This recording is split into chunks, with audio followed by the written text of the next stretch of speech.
Welcome. Great to have you. Do you prefer going by Norm, as most of the broadcast seems to indicate? Yeah, that's fine. I got so many nicknames. Well, Okay, what are they? Norm's one of them. NP, Normie, Stormin' Norman. Yes, name a few. Awesome. Well, I'll go with Norm, and I wanted to ask you first up, have you come down from that high that I think we were all on with you from a long way back right to the incredible celebration here in Toronto? Kinda. I mean, it's still like a surreal feeling, especially when people keep saying like, "Oh, you're a champion. You won the NBA championship." Like, it still doesn't feel real. Maybe on October 22nd, when we get our actual rings, it'll actually sink in. Can I ask if Marc Gasol has come down from his high? I don't think he has yet. He was still messaging the team, I think, by like 3 weeks ago when he was in LA trying to meet up with everybody. So I think he's still partying up.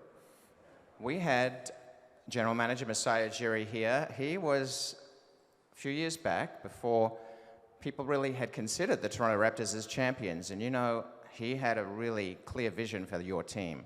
He was our drawmaster like you are today for one of our big races.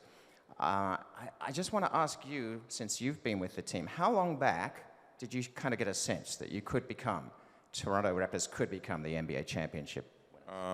I think when I first got drafted with the team, our first team meeting in Summer League, especially with Masai and Bobby talking to the team, I was a newly drafted kid coming in, eyes wide open, but the vision and the team that we had and the guys that were around, you know, we always felt, and I always felt that we were going to be contenders, you know, every year, despite what the media and the outside world was saying about us. I thought we always had a chance to win, especially being here 4 years, been in the playoffs every year, been in contentions, and the moves made in the off season leading up to this past season, really put it over the top. But I think in my 4 years, we always had a chance to win it.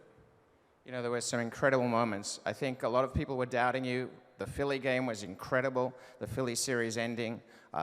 People were talking about how could you come back against the Milwaukee Bucks because you had to keep going and winning. And then just in terms of winning away from home all the time in that final series against Golden State, what about that mental toughness and adaptability that you had to have to get through those very tough moments? I think us as a team, as a whole, throughout the whole season, we had to deal with so many different things, injuries, load management with Kawhi being out, and everybody had their opportunity and chance to be able to step up in those times, and it just really prepared us for heading into the postseason, and then leading up to the finals. Every series brought a different challenge and a different obstacle for us to be able to figure out how we're going to overcome it and bond together, and I think in each one of those series leading up to the finals, we dealt with so many different things that it really prepared us, being able to win on the road in Milwaukee in a tough environment, going Game 7 with Philly, and losing that first game against Orlando really helped us, prepared us for what Golden State was going to do in the finals. Can you share with us what, for you, were the most memorable moments of the series? For the finals?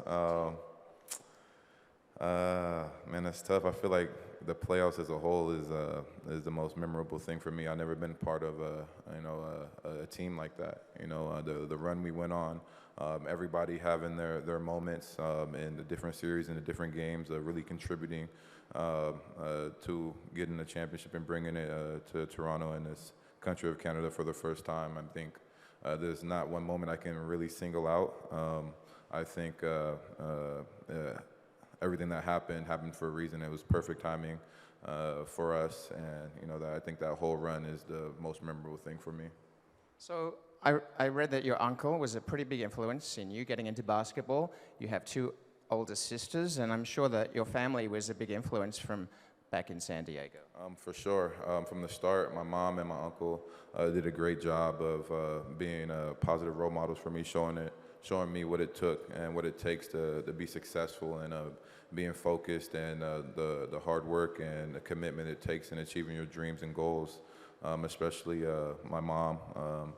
raising me and my sisters by herself and going through everything that we went through growing up, but always having a positive attitude no matter what she was faced with really rubbed off on me when I figured out what I want to do and the passion that I have for basketball. And, it's not easy to, make it to the NBA, all the challenges and obstacles that you're faced there. But, I had a strong background with the family, and it just, added a fuel in me to continue to work, continue to grind my way through everything that I was faced with to get here. Well, you sure did it, and did it in incredible fashion. I want to ask you, everyone wants to know, Kawhi Leonard, and I guess you're pretty close. How's life going to be without Kawhi Leonard? It's going to be fun. I think everybody was so bummed out that he left, but I saw it as an opportunity for not only myself, but for the team as a whole. We have so many great pieces still, and a lot of us we're young and having to wait our turn and sit behind guys and try to play the best we could in the minutes that we got. And now it's an open floor for opportunity for guys to be able to come in and show what they can do and step up and hopefully expand their role and to continue to grow their NBA career. With a superstar like Kawhi, you learn so much in his preparation and how he goes about the game itself and the day-to-day routine. So you're able to learn and see that, and hopefully this year you'll be able to implement and take some things away that he brought to the team last year and take a step forward. It's going to take the full team to get back to where we were. It's going to be odd when you have to play against him. It's going to be fun.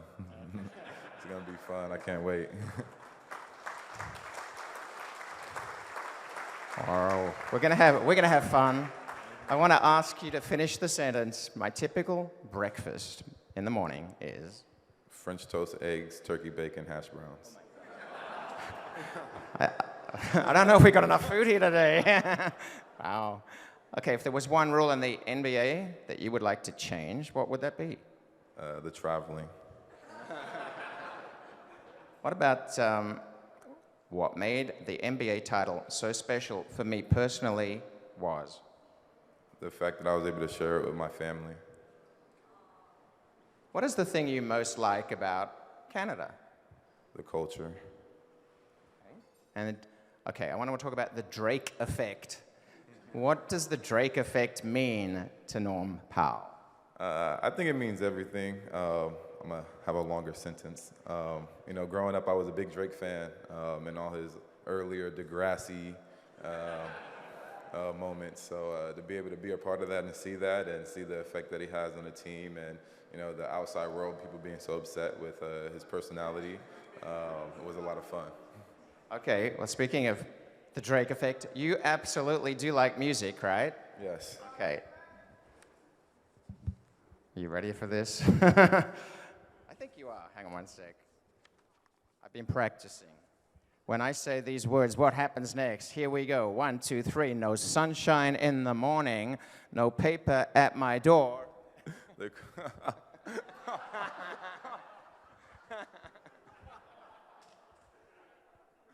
Oh my gosh, you really have my song on here. I have your song. No problem, right? The coach says to hit a 3, it's all a big NP, no problem to me. And it ends with life with no problems, no matter how I suffer. Live life with no problems. Like everything is awesome. It's all a big NP, no problem to me. You're a sport. You are a sport, and okay, I've always struggled with this. Are you a small forward? Are you a shooting guard? Are you a guard? What's the official title? I am an NBA player. Wherever I need to be played at, whatever the team needs me, I do. Point guard, shooting guard, small forward, power forward. I guard them all. I play them all. And you're an NBA champion. Mr. Norman Powell is here to do the draw. So, thank you so much for being here for this part. Our CEO, Jim, has just mentioned that you would like to come to the track. Yes, definitely. Have you been racing? I've never been racing. I know a little bit about it because San Diego has the big racetrack in Del Mar. It's something that my mom and her friends used to do. I wasn't old enough to go do that, but it's something that I definitely want to experience. Hopefully next week with the schedule, probably Friday, Saturday, I can come out. Wow, we're delighted to have you. Well, I'm going to call on our racing secretary to join us, and he is going to